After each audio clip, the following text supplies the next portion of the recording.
असली हीरो तो हमारे देश के किसान रहे। उन किसानों की कहीं जबान पे बात आती है इस गोदी मीडिया के? क्या ये सवाल पूछ सकती है अपने बाप से कि मोदी जी का सिसकता हुआ एक्टिंग बहुत सारे 2-3 बार आप लोगों ने देखा होगा, हमारे जवान, हमारे फलान, हमारे ढिमकान कर रहे थे ना।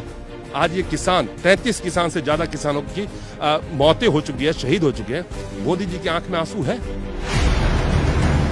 ये वीडियो कॉन्फ्रेंसिंग करके लोगों से बात करते हैं। जो प्लांटेड सवाल होता है, जो प्लांटेड आदमी होता है, यानी कि नकली सवाल और नकली आदमी होते हैं, वो कई बार ये साबित हो चुका है। किसान के बेटे हैं, पीछे से तो सब भारत के 99% लोग जो यहाँ के हैं भारत के, वो किसान के ही तो बेटे हैं। आज हम लोग कभी शहर में, कोई शहर में शिफ्ट हो गया, कोई किसी ट्रेड में शिफ्ट हो गया, कोई इंजीनियर है, कोई डॉक्टर है, कोई साइंटिस्ट है, लेकिन हैं तो किसान के बेटे, किसानों के साथ खड़े हैं। आपको ये लगता है कि किसानों की ये जो मूवमेंट है, ये भारत में राजनीतिक तौर पे कहीं बदलाव लाएगी? इसमें आपको दो चीज पहले समझना पड़ेगा। राजनीतिक तौर की बदलाव आप पहले छोड़ दीजिए। जो भारत की राजनीति तो बात की है, जो भारत की बदलाव 2014 के बाद से मोदी साहब ने शुरू की, और जिस तरह से भारत को, पूरे भारत को कॉरपोरेट के हाथ में देने का एक सिलसिला चला गया। आप पत्रकार हैं, आप एक सेक्टर का नाम लीजिए जो आज के डेट में कॉरपोरेट के हाथों में नहीं है। एक हमारा कृषि सेक्टर था जो बचा हुआ था, और सबसे अहम सेक्टर था। भारत एक कृषि प्रधान देश है, और कृषि का मतलब भारत है, भारत का मतलब कृषि है। उस सेक्टर को मोदी जी ने बड़े तरीके से प्लानिंग करके 17-18 से मेरे ख्याल से जो 2000 रुपये किसानों को देना शुरू किया किसान सम्मान निधि के नाम पे। वो किसान सम्मान निधि नहीं था, वो एक बैकग्राउंड तैयार कर रहे थे 2019 के इलेक्शन के लिए।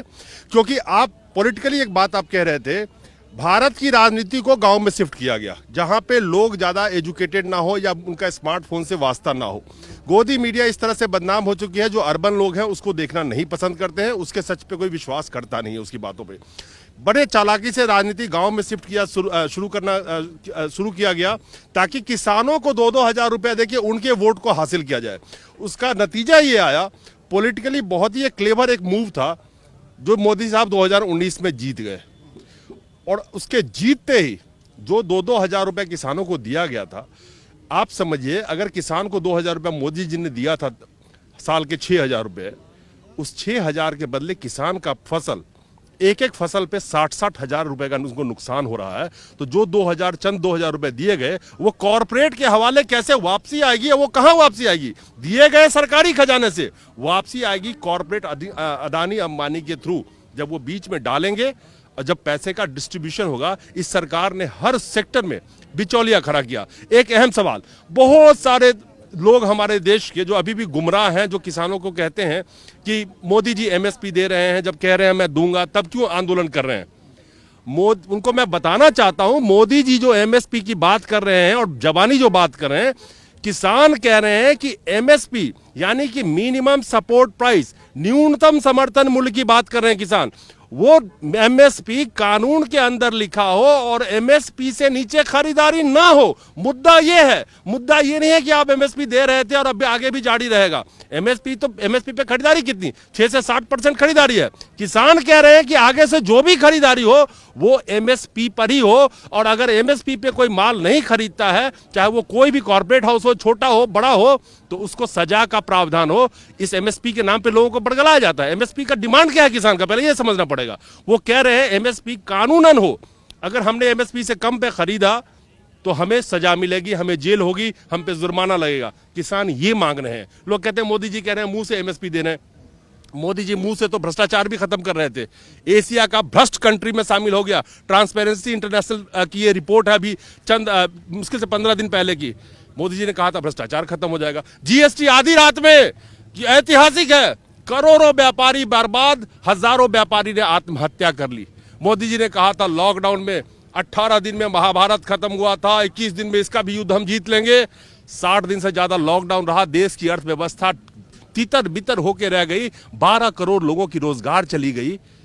लेकिन जब कोरोना 1 लाख से ज्यादा हर रोज में आ रहा था, उस वक्त में मोदी जी का लॉकडाउन खोला गया था, और जब 500 लोग संक्रमित हो रहे थे तो लॉकडाउन देश में लगा हुआ था। तो इनसे कोई सवाल पूछे, क्या ये गोदी मीडिया, चातुकाट मीडिया उनसे सवाल पूछती है कि आपने एक नीति मोदी जी का हमें बता दीजिए जिससे में लोगों की जान ना गई हो?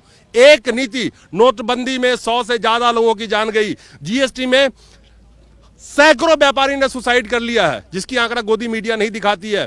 लॉकडाउन में कम से कम 150 लोगों की तो जान रोड पे चली गई, जो अलग अलग तरीके से रोड पे चल रहे थे। उसके बाद हजारों की तादाद में लोगों की जान गई है, जो खाने की वजह से, पीने की वजह से अलग अलग क्षेत्रों में, जिसका डाटा नहीं है, उन लोगों की जान गई है जो रोज मेडिकल क्या, जिनको फैसिलिटी चाहिए था, जिनको हॉस्पिटल जाना पड़ता था, उनका ओपीडी उन्होंने बंद करा दी। क्या ये गोदी मीडिया आंकड़ा दे सकती है? क्या कोई सरकारी संस्था आंकड़ा देने की स्थिति में है आज के डेट में? पूरी जो लोकतंत्र का जो सारे इंस्टीट्यूशन बने थे, उसके रखवाली के लिए उस इंस्टीट्यूशन को इन्होंने तहस नहस करके बिल्कुल अपने कब्जे में कर लिया है। किसानों की हम आंकड़ा की बात करें, 2019 में 28 किसान औसतन रोज आत्महत्या कर रहे थे। एक सुशांत सिंह राजपूत आत्महत्या करता है तो गोदी मीडिया 3 महीने चिल्लाती है। 28 किसान रोज आत्महत्या 2019 में, औसतन 28 किसान ही रोज। सरकारी आंकड़े के मुताबिक 2018 में जहां 28 किसान और कृषि क्षेत्र से जो लोग जुड़े आत्महत्या कर रहे हैं, असली हीरो तो हमारे देश के किसान रहे हैं।